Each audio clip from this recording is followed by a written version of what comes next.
Camera, ಎಲ್ಲೆಲ್ಲೋ camera, ಆಚೆ ಬಂದರೆ ಕ್ಯಾಮರಾ, ಸುಮ್ಮನೆ ನಿಂತಿದ್ರು ಕ್ಯಾಮರಾ, ಅಂಗಡಿಯಲ್ಲಿ ಸಾಮಾನು ತಗೊಳಕ್ ಹೋದ್ರು ಕ್ಯಾಮರಾ, ಬಾರ್ಬರ್ ಶಾಪಲ್ಲಿ, ಚಪ್ಪಲಿ ಅಂಗಡಿಯಲ್ಲಿ, ಚಿಕನ್ ಶಾಪಲ್ಲಿ, ಒಟ್ಟಾರೆ ಎಲ್ಲ ಕಡೆ ಕ್ಯಾಮರಾಗಳು ಕ್ಯಾಮರಾಗಳು ಕ್ಯಾಮರಾಗಳು.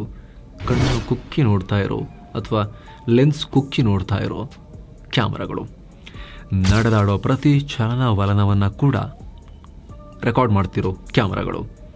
ಜನ ಏನು ಮಾಡ್ತಿದ್ದಾರೆ, ಎಲ್ಲಿಗೆ ಹೋಗ್ತಿದ್ದಾರೆ, ಎಲ್ಲ ಮಾಹಿತಿಯನ್ನು ರೆಕಾರ್ಡ್ ಮಾಡ್ತಿರೋ ಕ್ಯಾಮ್ರಾಗಳು.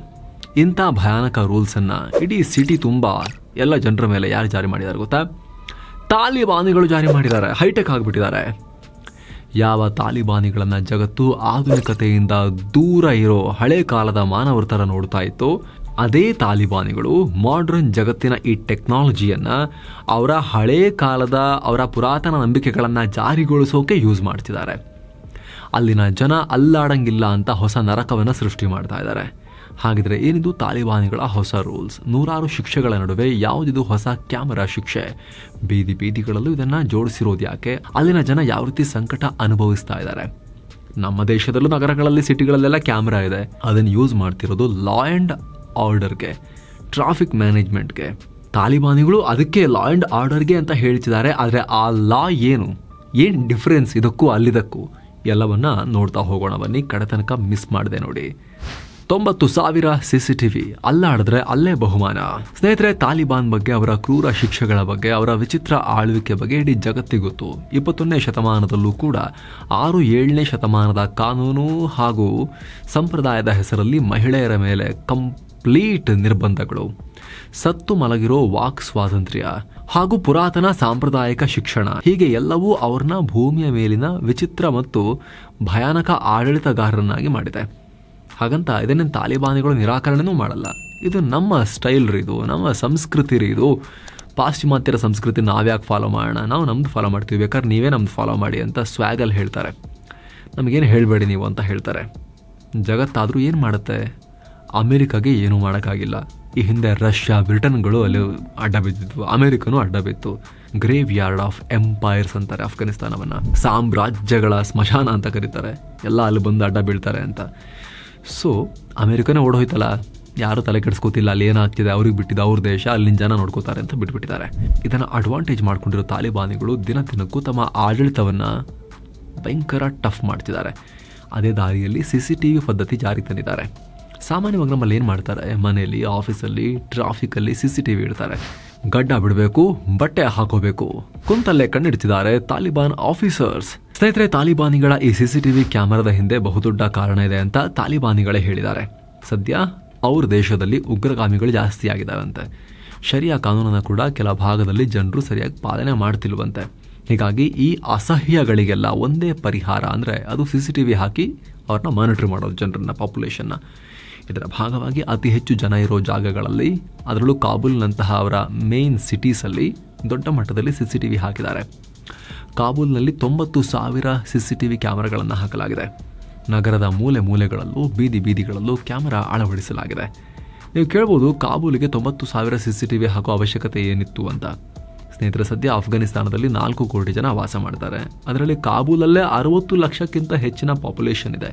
ಕಾಬೂಲ್ ಅಫ್ಘಾನಿಸ್ತಾನದ ರಾಜಧಾನಿ, ಅತಿ ದೊಡ್ಡ ನಗರ ಕೂಡ. ಆದರೆ ತಾಲಿಬಾನಿಗಳ ಪ್ರಭಾವ ಅಂತ ಬಂದಾಗ ಕಾಬೂಲ್ ಮೇಲೆ ಜಾಸ್ತಿ ಕಂಟ್ರೋಲ್ ಇರಲಿಲ್ಲ. ಅದಕ್ಕೆ ಕಾರಣ ಈ ತಾಲಿಬಾನಿಗಳ ಆಡಳಿತ ಇರೋದು ಕಂದಹಾರ್ನಲ್ಲಿ. ಅದೇ ಅವರಿಗೆ ಶ್ರದ್ಧಾ ನಗರ. ನೀವು ಮ್ಯಾಪ್ನಲ್ಲಿ ನೋಡ್ತಿರ್ಬೋದು, ಇದು ಕಾಬೂಲ್, ಇದು ಕಂದಹಾರ್. ಇಲ್ಲಿಂದ ಇಲ್ಲಿಗೆ 500 ಕಿಲೋಮೀಟರ್ ದೂರ ಇದೆ. ಸೊ ದೂರದಲ್ಲಿ ಕೂತು ಮಾನಿಟರ್ ಮಾಡೋದು ತುಂಬ ಸವಾಲಾಗ್ತಾ ಇತ್ತು. ಇದನ್ನೇ ಅನುಕೂಲ ಮಾಡಿಕೊಂಡಿದ್ದ ISK ಉಗ್ರ ಸಂಘಟನೆ, ಪಾಕಿಸ್ತಾನದ ಗುಪ್ತಚರ ಸಂಸ್ಥೆ ISI ಇಲ್ಲಿ ತಾಲಿಬಾನ್ ವಿರೋಧಿ ಕೃತ್ಯಗಳನ್ನು ನಡೆಸ್ತಾ ಇದ್ರು. ಮಸೀದಿಗಳಲ್ಲಿ ದಾಳಿ ಮಾಡೋದು, ಆಯುಧ ಕಳ್ಳ ಸಾಗಾಣಿಕೆ, ನಶಾ ವಸ್ತುಗಳ ಕಳ್ಳ ಸಾಗಾಣಿಕೆ, ಮಾನವ ಕಳ್ಳ ಸಾಗಾಣಿಕೆ, ಹೀಗೆ ಸಾಕಷ್ಟು ಅಪರಾಧ ಕೃತ್ಯ ಮಾಡ್ತಾ ಇದ್ರು. ಇದು ಕಾಬೂಲ್ನಲ್ಲಿ ತಾಲಿಬಾನಿಗಳಿದ್ರೂ ಕೂಡ ಇಲ್ಲ ಅನ್ನೋ ಪರಿಸ್ಥಿತಿಯನ್ನು ನಿರ್ಮಾಣ ಮಾಡಿತ್ತು. ಸೊ ಇಷ್ಟು ದೊಡ್ಡ ನಗರದಲ್ಲಿ ಏನಾಗ್ತಿದೆ ಅನ್ನೋದನ್ನು ತಾಲಿಬಾನಿಗಳಿಗೆ ಗಮನಿಸೋಕ್ಕೂ ಆಗ್ತಾ ಇರಲಿಲ್ಲ. ಹೀಗಾಗಿ 2021ರಲ್ಲಿ ಅಂದರೆ ಇವರು ಕಾಬೂಲ್ ವಶಕ್ಕೆ ತಗೊಂಡಾಗ ಇಲ್ಲಿ ಬರೀ 850 ಕ್ಯಾಮರಾ ಇದ್ವು. ರಿಪೀಟ್ ಮಾಡ್ತೀವಿ, ಎಷ್ಟು? ಬರೀ 850 CCTV ಕ್ಯಾಮರಾಗಳಿದ್ವು ಕಾಬೂಲ್ನಲ್ಲಿ. 850, not even 1000. ಅದನ್ನೀಗ 90,000ಕ್ಕೆ ತಗೊಂಡು ಹೋಗಿದ್ದಾರೆ. ಜಸ್ಟ್ 4 years ಅಲ್ಲಿ. ಏನೋ ಸ್ನೇಹಿತರೆ, ವರದಿಯಲ್ಲಿ ಮುಂದುವರಿಯೋ ಮೊದಲು ಬ್ಯಾಂಕಾಕ್ ಪಟಾಯಾಗೆ 7 Sands ಟೂರಿಸಂ ಕಂಪನಿ ಟ್ರಿಪ್ ಆಯೋಜನೆ ಮಾಡಿದೆ. ಕೇವಲ 63,500 ರೂಪಾಯಿಗೆ 4 night 5 days ಥೈಲ್ಯಾಂಡ್ ಟ್ರಿಪ್ ತಂದಿದ್ದಾರೆ. ಈ ಪ್ಯಾಕೇಜ್ ನಲ್ಲಿ flight tickets, 3 star hotel stay, all meals, AC transport ವ್ಯವಸ್ಥೆ, tiger park, Pattaya city tour, coral island tour with speed boat, Alcazar show, Bangkok city tour, safari world, 24/7 Kannada tour manager, ಹಿರಿಯ ನಾಗರಿಕರಿಗೆ ವಿಶೇಷ care, travel insurance ಎಲ್ಲ ಸೇರಿ 63,500 ರೂಪಾಯಿ. ಹೊರಡೋ ದಿನ 14 April 2025. ಕೆಲವೇ ಸೀಟುಗಳು ಲಭ್ಯ. ಆಸಕ್ತರು ಈ ನಂಬರ್ಗೆ ಕಾಲ್ ಮಾಡಿ ನಿಮ್ಮ ಸೀಟನ್ನ ಕೂಡ ಬುಕ್ ಮಾಡಿ. ಬನ್ನಿ ಈಗ ವರದಿಯಲ್ಲಿ ಮುಂದುವರಿಯೋಣ. ಇದು ಉಗ್ರರ ಚಲನವಲನಗಳನ್ನ, ಅವರ ಪ್ರತಿ ನಡೆಯನ್ನ ಕುಂತಲ್ಲೇ ಗುರುತಿಸೋದು ಕೂಡ ಉದ್ದೇಶ ಅಂತ ಹೇಳಿದ್ದಾರೆ. ಶಂಕಿತರ ಕಂಡ್ರು ಕೂಡ ಹಿಡಿದು ಹಾಕ್ತೀವಿ ಅಂತ ಹೇಳ್ತಿದ್ದಾರೆ. ಯಾರೇ ಪ್ರತಿಭಟನೆ ಹೆಸರಲ್ಲಿ ತಾಲಿಬಾನಿಗಳ ವಿರುದ್ಧ ಧ್ವನಿ ಎತ್ತಿದ್ರೆ ಕೂಡಲೇ ಬಂದು ಹೊಡೆದಾಕ್ತೀವಿ ಅಂತ. ನಮ್ಮ ತಾಲಿಬಾನಿ ಫೋರ್ಸ್ ಅಲ್ಲಿ ಹಾಜರಾಗ್ಬಿಡುತ್ತೆ ಅಂತ ಕಾಬೂಲ್ ಪೊಲೀಸ್ ವಕ್ತಾರ ಖಲೀದ್ ಜದ್ರಾನೇ ಹೇಳಿದ್ದಾರೆ. ಅಲ್ಲದೆ ನಾವು ಒಂದೇ ಜಾಗದಲ್ಲಿ ಕೂತು ಎಂಟೈರ್ ಕಾಬೂಲ್ ಸಿಟಿಯನ್ನ ಮಾನಿಟರ್ ಮಾಡ್ತಾ ಇದ್ದೀವಿ. ಹಾಗಾಗಿ ಈಗ ಅಪರಾಧ ಪ್ರಕರಣಗಳು 30% ಡೌನ್ ಆಗಿವೆ ಅಂತ ಹೇಳಿದ್ದಾರೆ. ಹಾಗಂತ ಇದು ಬರೀ ಶಾಂತಿ ಸುವ್ಯವಸ್ಥೆಗೆ ಮಾತ್ರ ಅಲ್ಲ, ಶರಿಯಾ ಕಾನೂನು ಪಾಲನೆಗೂ ಇದನ್ನು ಬಳಸಲಾಗ್ತಾ ಇದೆ. ಸರ್ವೇಲೆನ್ಸ್ ಆ್ಯಂಡ್ ಫೇಶಿಯಲ್ ರೆಕಗ್ನಿಷನ್ ಟೆಕ್ನಾಲಜಿಗಳನ್ನು ಬಳಸೋ ಮೂಲಕ ಯಾರು ಎಲ್ಲಿಗೆ ಹೋಗ್ತಿದ್ದಾರೆ, ಯಾವ ಕೆಲಸ ಮಾಡ್ತಿದ್ದಾರೆ, ಅವರ ಉಡುಗೆ ತೊಡುಗೆ ಏನಿದೆ ಎಲ್ಲದರ ಬಗ್ಗೆ ಕಂಡುಹಿಡಲಾಗ್ತಿದೆ. ಅವರ ಜೆಂಡರ್ ಗಂಡೋ ಹೆಣ್ಣೋ ಅದನ್ನು ಕಂಡುಹಿಡಿತಾ ಇದ್ದೀವಿ ಅಂತ ತಾಲಿಬಾನಿಗಳು ಹೇಳ್ತಿದ್ದಾರೆ. ತಾಲಿಬಾನ್ ವಕ್ತಾರ ಹೇಳಿರೋ ಪ್ರಕಾರ ಒಬ್ಬ ವ್ಯಕ್ತಿಯನ್ನು ಕಿಲೋಮೀಟರ್ ದೂರದಿಂದಲೇ ಟ್ರ್ಯಾಕ್ ಮಾಡ್ತಾ ಇದ್ದಾರೆ. ಅಷ್ಟು ಅಡ್ವಾನ್ಸ್ ಟೆಕ್ನಾಲಜಿ ಇರೋ ಕ್ಯಾಮ್ರಾಗಳನ್ನು ವಿದೇಶಗಳಿಂದ ತರಿಸ್ಕೊಂಡು ಯೂಸ್ ಮಾಡ್ತಿದ್ದಾರೆ. ಇದರಿಂದ ಮಹಿಳೆಯರಿಗಿರೋ ಕಾನೂನನ್ನು ಎಫೆಕ್ಟಿವ್ ಆಗಿ ಫಾಲೋ ಮಾಡಿಸಬಹುದು ಅನ್ನೋದು ತಾಲಿಬಾನ್ ಲೆಕ್ಕಾಚಾರ ಅವರೇ ಹೇಳ್ತಿದ್ದಾರೆ. ನಿಮಗೆಲ್ಲ ಗೊತ್ತಿರೋ ಹಾಗೆ ಅಫ್ಘಾನಿಸ್ತಾನದಲ್ಲಿ ಕಠಿಣವಾದ 7-8ನೇ ಶತಮಾನದ ಕಾನೂನುಗಳನ್ನು ಅವರು ಈಗ ಜಾರಿಗೊಳಿಸಿದಾರಲ್ಲಿ. ಅದರ ಪ್ರಕಾರ ಮಹಿಳೆಯರು ಕಡ್ಡಾಯವಾಗಿ ಪುರುಷನೊಂದಿಗೆ ಹೊರಗೆ ಬರಬೇಕು. ಒಬ್ಬರೇ ಬರಂಗಿಲ್ಲ. ಯಾರಾದರೂ ಫ್ಯಾಮಿಲಿಯ ಪುರುಷನನ್ನ ಕರ್ಕೊಂಡು ಸೆಕ್ಯೂರಿಟಿ ಕರ್ಕೊಂಬಂದು ಬರಬೇಕು. ಹಿಜಾಬ್ ಮತ್ತು ಬುರ್ಕಾ ಹಾಕಬೇಕು. ಕಣ್ಣು ಬಿಟ್ಟು ಇಡೀ ದೇಹವನ್ನ ಅವರು ಕವರ್ ಮಾಡ್ಕೋಬೇಕು. ಜಿಮ್, ಪಾರ್ಕ್ಗಳಿಗೆ ಹೋಗೋ ಹಾಗಿಲ್ಲ, ಶಿಕ್ಷಣ ಪಡೆಯೋ ಹಾಗಿಲ್ಲ, ಸಾರ್ವಜನಿಕ ಕಾರ್ಯಕ್ರಮಗಳಲ್ಲಿ ಭಾಗಿಯಾಗೋ ಹಾಗಿಲ್ಲ. ಈ ರೀತಿ ಒಂದಷ್ಟು ಈಗಿನ ಕಾಲದಲ್ಲಿ ಡೈಜೆಸ್ಟ್ ಮಾಡ್ಕೊಳ್ಳೋಕೆ ತುಂಬ ಕಷ್ಟ ಎನಿಸುವಂತಹ, ಮುಕ್ತ ರಾಷ್ಟ್ರಗಳಲ್ಲಿ ಕಷ್ಟ ಎನಿಸುವಂತಹ ನಿರ್ಬಂಧಗಳನ್ನು ನಿರ್ಬಂಧಿತ ರಾಷ್ಟ್ರವಾಗಿರೋ ಅಫ್ಘಾನಿಸ್ತಾನದಲ್ಲಿ ತಾಲಿಬಾನಿಗಳು ಹೇರಿದ್ದಾರೆ. ವಿಶೇಷವಾಗಿ ಮಹಿಳೆಯರ ಮೇಲೆ ಹೇರಿದ್ದಾರೆ. ಇಷ್ಟು ದಿನ ತಾಲಿಬಾನಿಗಳನ್ನ ಕಂಡ್ರೆ ಅಲ್ಲಿನ ಮಹಿಳೆಯರು ಇದನ್ನ ಪಾಲಿಸ್ತಾ ಇದ್ರು, ಎಚ್ಚೆತ್ತುಕೊಳ್ತಾ ಇದ್ರು, ಅವ್ರು ಕಣ್ಣಿಗೆ ಕಂಡಾಗ ಹೆದರ್ತಾ ಇದ್ರು. ಆದರೆ ಈಗ ಸಾರ್ವಜನಿಕ ಸ್ಥಳಗಳಲ್ಲಿ, ಮಾರ್ಕೆಟ್ಗಳಲ್ಲಿ, ಅಂಗಡಿಗಳ ಸಾಲಲ್ಲಿ, ತರಕಾರಿ ಮಂಡಿಯಲ್ಲಿ, ಸಣ್ಣ ಪುಟ್ಟ ರೋಡ್ಗಳಲ್ಲೂ ಕ್ಯಾಮೆರಾ ಹಾಕಿದ್ದಾರೆ. ಫಾಲೋ ಮಾಡದೆ ಹೋದ್ರೆ ತಾಲಿಬಾನ್ ಪೊಲೀಸರು ಹತ್ರ ಬಂದು ಚಾಟಿ ಇಟ್ಕೊಡ್ತಾರೆ, ಕ್ರಮ ತಗೋತಾರೆ ಅಂತ ತಾಲಿಬಾನ್ ನಾಯಕರೇ ಹೇಳ್ತಾ ಇದ್ದಾರೆ. ಇನ್ನು ಪುರುಷರನ್ನ ಕೂಡ ಇದರಲ್ಲಿ ಮಾನಿಟರ್ ಮಾಡಬಹುದು.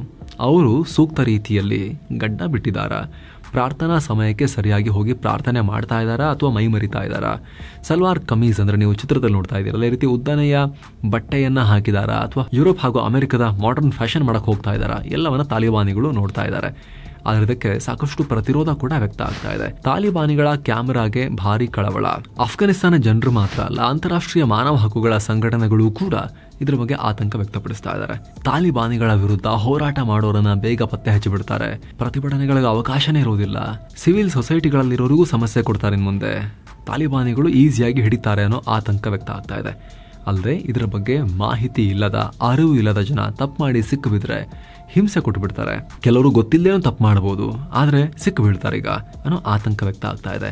ಇದು ಪ್ರಾಣಹಾನಿ, ಮಾನವ ಹಕ್ಕುಗಳ ಉಲ್ಲಂಘನೆಗೆ ಕಾರಣ ಆಗುತ್ತೆ. ಪುರುಷ ಇಲ್ಲದ ಮನೆಗಳಲ್ಲಿ ಅಥವಾ ಪುರುಷ ಕೆಲಸ ಮಾಡೋಕೆ ಆಗದೇ ಇದ್ದಾಗ ಮಹಿಳೆಯರೇ ಕೆಲಸ ಮಾಡಿ ಮಕ್ಕಳನ್ನ ಸಾಕಬೇಕಾಗಿರುತ್ತೆ. ತಾಲಿಬಾನಿಗಳ ಹತ್ತಿರದಲ್ಲಿ ಯಾರೂ ಇಲ್ಲ ಅಂದ್ರೆ ಮಹಿಳೆಯರು ಕದ್ದು ಮುಚ್ಚಿ ಹೊಟ್ಟೆಪಾಡಿಗಾಗಿ ಸಣ್ಣ ಪುಟ್ಟ ಕೆಲಸದಾರು ಮಾಡ್ಬೋದಾಗಿತ್ತು, ಮನೆಯಿಂದ ಹೊರಗೆ ಬರ್ಬೋದಾಗಿತ್ತು. ಆದ್ರೆ ಈಗ ಮನೆಯಿಂದ ಹೊರ ಬರೋಕ್ಕೂ ಹೆದರ್ತಾ ಇದ್ದಾರೆ. ಇದೊಂದು ಅಪಾಯಕಾರಿ ನಡೆ ಅಂತ ಇಂಟರ್ನ್ಯಾಷನಲ್ NGOಗಳು ಕಳವಳ ವ್ಯಕ್ತಪಡಿಸ್ತಾ ಇದ್ದಾರೆ. ದುಡ್ಡು ಜನರೇ ಕೊಡಬೇಕು. ಎಸ್, ಅಫ್ಘಾನಿಸ್ತಾನ ಜನರು ಅವರ ಮೇಲೆ ಈ ರೀತಿ CCTVಯ ಹದ್ದಿನ ಕಣ್ಣನ್ನ ಇಳಿಸ್ಕೊಳ್ಳೋಕೆ ಅದಕ್ಕೆ ದುಡ್ಡನ್ನು ಅವರೇ ಪೇ ಮಾಡಬೇಕು ಅಂತ ತಾಲಿಬಾನಿಗಳು ಹೇಳಿದ್ದಾರೆ.